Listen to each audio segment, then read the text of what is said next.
Good morning, students. Today we are going to start first chapter, that is This is Geordie's Fawn.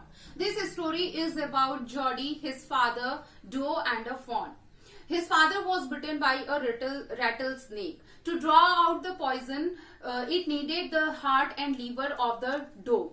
And in this chapter we are also going to study that Geordie was little bit disturbed by the thought of the doe's fawn. So now let us start the story. One more thing I would like to tell you, that fawn was left without mother. So now we'll start the story and see what happened in the story. Geordie allowed his thoughts to drift back to the fawn. Geordie के दिमाग में बार बार thoughts आ रहे थे और fawn की तरफ उसका मन जा रहा था. He could not keep it out of his mind. उसके दिमाग से वो बात निकल ही नहीं रही थी. He had held it in his dreams in his arms. उसने उसको उठाया था अपने सपने में, अपने हाथों में. He slipped from the table and went to his father's bedside. वो टेबल से गिर गया और फादर के, जहाँ पे उसके फादर का बेड था, वहां पर पहुंचा. पेनी ले एट रेस्ट. वहां पर उसके जो फादर पेनी थे वो रेस्ट कर रहे थे. His eyes were open and clear. उनकी जो आंखें थी वो खुली थी और एकदम क्लियर थी, साफ थी. But the pupils were still dark and dilated. लेकिन जो pupils था, आंखों के अंदर का जो ये हमारा ब्लैक राउंड पोर्शन होता है, वो एकदम ही डार्क था और dilated. Dilated का मतलब बहुत बड़ी बड़ी की हुई थी. Enlarged.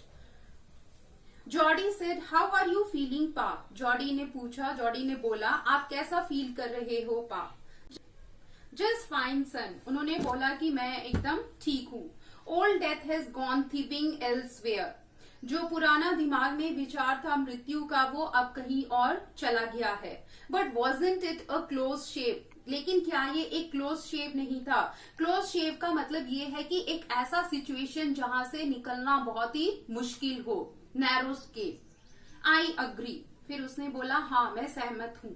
Penney said, I am proud of you boy, the way you kept your head and did what was needed. Penny ने बोला कि मैं तुम पे बहुत ही गर्व करता हूँ, जिस तरीके से तुमने अपने आप को शांत रखा. Kept your head means stayed calm. जिस तरीके से तुमने अपने आप को शांत रखा और जो तुमने किया जब उस वक्त जिस चीज की जरूरत थी. पा, यस सन. उसने बोला, हाँ बेटे. Pa, do you recollect the doe and the fawn? तो जॉर्डी ने पूछा कि क्या आपको कभी डो और फॉन याद आते हैं? I can never forget them. मैं उन्हें कभी नहीं भूल सकता हूँ. The poor doe saved me that certain. जो बेचारा डो था उसने मेरी जान बचाई है. पा, द फॉन में बी आउट देयर येट. तो फिर जॉर्डी बोलता है कि फॉन तो वहां पर अभी भी होगा. It might be hungry and very scared. वो बहुत ही भूखा होगा और बहुत ही डरा हुआ होगा. I suppose so. फिर उसके पा ने कहा कि हाँ मुझे भी ऐसा ही लगता है. Pa, I am a big boy now, I don't need to drink milk. उसने बोला कि अब मैं एक बड़ा लड़का हो गया हूँ और अब मैं दूध नहीं पीना चाहता हूँ. Why don't I go and see if I can find the fawn? फिर उसने बोला कि क्यों ना मैं बाहर जाऊं और फॉन को ढूंढने की कोशिश करूं. And bring it here. और उसको यहाँ पर ले आऊं. And raise it. और उसको बड़ा करूं. पेनी lay quiet staring at the ceiling. जो पेनी था वो चुपचाप रहा. उसके फादर और सीलिंग को स्टेयर घूर के देख रहे थे, यानी कि ऊपर छत की तरफ. Boy, you have got me hemmed in. उसने बोला कि बेटा तुमने मुझे उस सिचुएशन में फंसा दिया है जहां पर नहीं बोला जा सकता है. It won't take much to raise it pa. उसने बोला कि ज्यादा टाइम नहीं लगेगा पा उसको बड़ा करने में. It will soon start eating leaves and acorns. वो जल्दी ही लीव्स, पत्ते और एकॉन्स, एकॉन्स मतलब नट्स खाना शुरू कर देगा.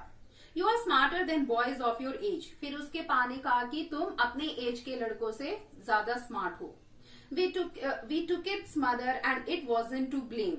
हमने उसके मदर को लिया. Surely it seems ungrateful to leave it to starve. सच में ये बहुत ही गंदा लगेगा कि हम उसको ऐसे भूखा छोड़ दें. Son, I can't say no to you. मैं तुम्हें नो नहीं बोल सकता हूँ. I never thought I would live to see another day. मैंने कभी नहीं सोचा था कि मैं जिंदा रह पाऊंगा दूसरा दिन देखने के लिए. Can I ride back with Millville and see if I can find it? फिर जॉडी अपने पास से पूछता है कि क्या मैं मिलविल के साथ जाकर उसको ढूंढने की कोशिश करूं?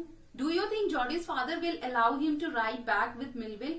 Let us see in the story. Tell your ma I said you can go. अपनी माँ को बता दो कि मैंने तुम्हें परमिशन दे दी है जाने की. He sidled back to the table and sat down. फिर वो थोड़ा पीछे हटता है टेबल के और वहां पर नीचे बैठ जाता है. His mother was pouring coffee for everyone. उसकी मदर जो होती है वो सबके लिए कॉफी कप में डाल रही होती है. He said, "माँ, Pa says I can go bring back the phone." उसने माँ को बताया कि पा ने मुझे कहा है कि मैं फिर से जाकर फोन को वापस ला सकता हूँ. She held the coffee pot in mid-air. वो हाथ में उसका जो कॉफी पॉट था वो हवा में ही रह गया. What phone? और वो आश्चर्यचकित पूछी, कौन phone? The phone belonging to the doe we killed. फिर उसने बताया कि फोन डो का बच्चा है जिसको हमने मारा था. We used the doe's liver to draw out the poison and save Pa. Doe का लीवर हमने यूज किया था ताकि पॉइजन को निकाल सके और पा की जान बचा सके. She gasped. उसने जोर से सांस ली. Well, for pity's sake. Pa says it would be ungrateful to leave it to starve. पा ने ये कहा कि ये बहुत ही बेकार होगा कि हम उसे भूखा मरता हुआ छोड़ दें. Dog Wilson said that's right ma'am. Dog Wilson ने कहा कि हाँ ये बिल्कुल सही है. Nothing in the world comes quite free. इस दुनिया में कुछ भी चीज हमें फ्री में नहीं आती है. The boy is right and his daddy is right. Millville said he can ride back with me. I will help him find it. Millville ने कहा कि वो मेरे साथ चल सकता है, मैं उसकी सहायता करूंगा ढूंढने में. She set down the pot helplessly. वो ऐसे पॉट रखी जैसे कि उसके हाथ में अब कुछ भी नहीं रहा. Well, if you will give it to your milk, we have got nothing else to feed it. अगर तुम ये मिल्क इसको दे दोगी तो हमारे पास कुछ भी नहीं रहेगा उसको देने के लिए. Melville said, "Come on, boy, we have got to get riding." Melville ने लड़के को कहा कि आ जाओ अब हमें चलना है. Max Baxter asked anxiously, "You'll not be gone long?" तो उसके बाद माँ Baxter. Jordi said, "I'll be back before dinner for sure." Jordi ने कहा कि मैं डिनर से पहले जरूर आ जाऊंगा. Melville mounted his horse and pulled Jody up behind him. Melville horse के ऊपर घोड़े के ऊपर चढ़ा और जॉडी को ऊपर खींच लिया अपने पीछे. He said to Melville, "Do you think the phone's still there?" उसने मिलविल से कहा कि क्या आपको लगता है कि फोन अभी भी उधर होगा? Will you help me find him? क्या आप मेरी सहायता करेंगे उसे ढूंढने में? Will find him if he is alive. Millville ने आंसर दिया कि हम उसे जरूर ढूंढेंगे अगर वो जिंदा होगा. How you know it's a he? तुम्हें कैसे पता चलेगा कि ये वही है? How you know it's a he? वो पूछता है कि तुम्हें क्या पता, कैसे पता कि वो मेल है? The spots were all in a line. जो भी स्पॉट्स थे वो पूरे उसके बॉडी में लाइन में थे. On a doe fawn के बॉडी पर.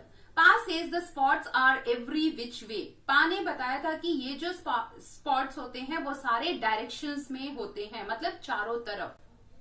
तो जो मेल है उसमें लाइन से ऐसे स्पॉट्स बने होते हैं और जो फीमेल फॉन होते हैं उसमें कहीं भी स्पॉट्स रहते हैं. He said, Jody gave himself over to thoughts of the fawn. Jody फिर से उसके विचारों में डूब गया.